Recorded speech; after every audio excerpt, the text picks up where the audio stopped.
вот проблема большой доли безвозвратных займов и актуализация небольших финансовых институтов. Вот что поднимается сейчас под словом финансовый институт, это банки или какие-то, может быть, микрокредитные организации, и в чем их будет то есть, рост и популяризация?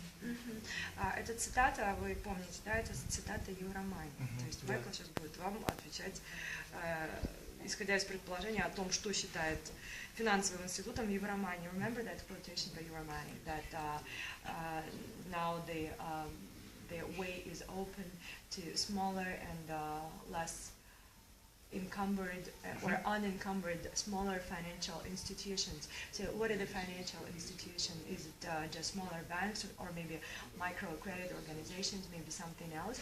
I said that you should understand that this is a Euromani quotation, and Michael will be answering your question, assuming that this is what Euromani understands under. Yes, but the main point is it's generally banks, and it's banks that take deposits. Как правило, это банки, которые берут вклады у населения. Because it's very different for microcredit organizations or other non-banking activities to borrow money to be able to lend the money in the first place.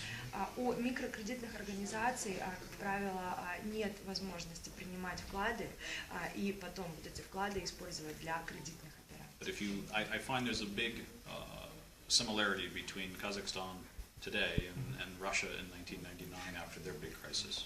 Ну, по моему мнению, Казахстан на сегодняшний день напоминает Россию 1999 года до кризисную. You know, outside of Sberbank and Venestork Bank, none of the banks and the top banks in Russia were there in '98, or a big bank in '98. They were the small banks that took the opportunity.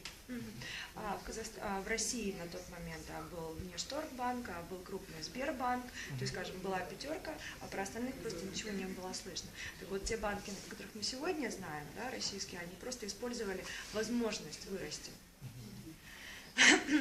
To grow up after the crisis, so they took the opportunity to grow up. Correct, and they didn't have the problems those other banks had. Those other banks went away, and the new banks were able to take the opportunity. Эти небольшие банки, которые существовали в России до кризиса, они просто использовали кризис для себя как возможность. То есть у них было меньше проблем в результате кризиса. Соответственно, они не разгребали проблемы, они просто выскочили вперед.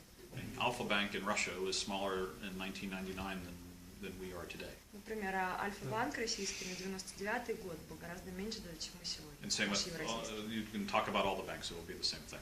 Можно любой банк взять, для сравнения будет примерно